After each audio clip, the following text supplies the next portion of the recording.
क्या त्याग सकोगे? उन्मिल तत्रित वलित रंगनिल्या प्रोतुंग गपिन स्तन द्वंद्वे नोदगत चक्वाक युगला वक्त्रोम्बुज वक्त्रुम्बोजोद भाषिणी कांताकारधरा नदीमभिते क्ररात्र नापेक्षते संसारार्णवन् वमज्जन यदि तदा दुरेन संत्यज्यताम। भावार्थ: ऊंची उठती हुई लहरों के समान द्वपुष्ट उरोज ऐसे लगते हैं मानो चक्रवात पंछी का जोड़ा तैरिया किलोल कर रहा है। कमल के समान सुंदर मुख वाली चारों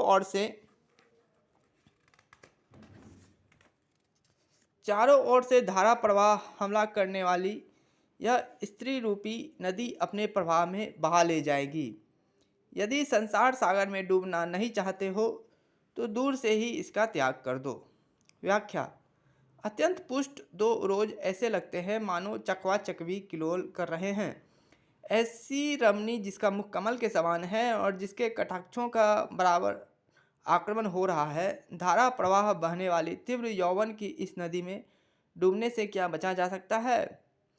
संसार सागर में डूबना नहीं चाहते हो तो इसका त्याग कर दो, पर क्या त्याग कर सकोगे? प्यारा कौन है?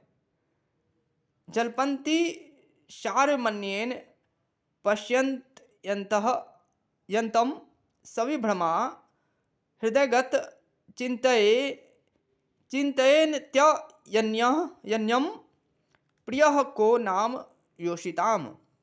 भावार्थ: सुंदरियां किसी एक दूसरे के साथ बातचीत करती हैं, विलास हाव भाव आदि के साथ दूसरे को देखती हैं, मन में बसने वाले किसी अन्य के विषय में सोच सकती हैं।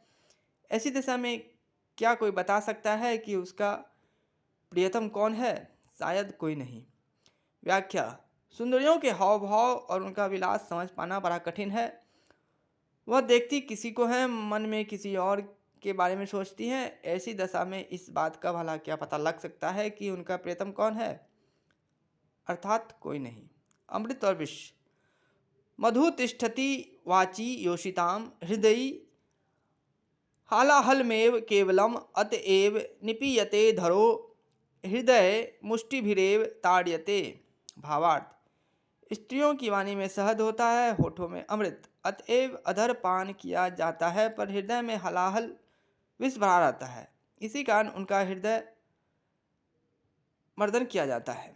व्याख्या: सुंदरियों के होठों का रस प्रेमी जन क्यों पीते हैं और उरोजों को बेदर्दी के साथ क्यों मसलते हैं, इसकी व्याख्या कवि ने की है। होठों में अमृत है जिसे वो पीते हैं, हृदय में हलाहल है, इसी कारण उरोजों को मसलते हैं। इस प्रकार कहकर भर्तृहरि ने स्त्री के दोनों रूपों को सामने रखा है। उनकी दृष्टि में स्त्री अमृत भी है और विष भी।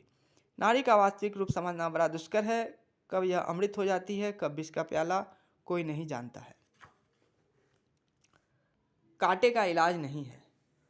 अप्सर सखे दुरादस्मात् कटाक्ष विषानलात् प्रकृति विषमाद्यो शित्स सर्पा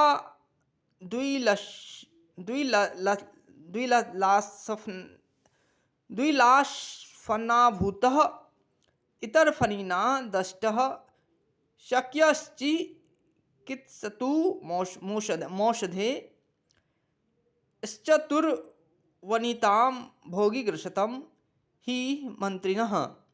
भावार्थ: कोई मित्र अपने किसी मित्र को समझाते हुए कह रहा है, हे मित्र, कटाक्ष रूपी विष भाव से कुटिल विलास की चेष्टाओं वाले फन से इस सुंदरी रूपी सर्प से दूर रहो।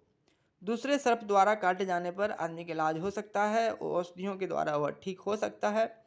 ओझा तांत्रिक गुणीजन उससे सर्प विष से मुक्त कर सकते हैं, पर इस सर्प पर औषधि मंत्र का कुछ प्रभाव नहीं होगा। इसका कांटे का इलाज नहीं है।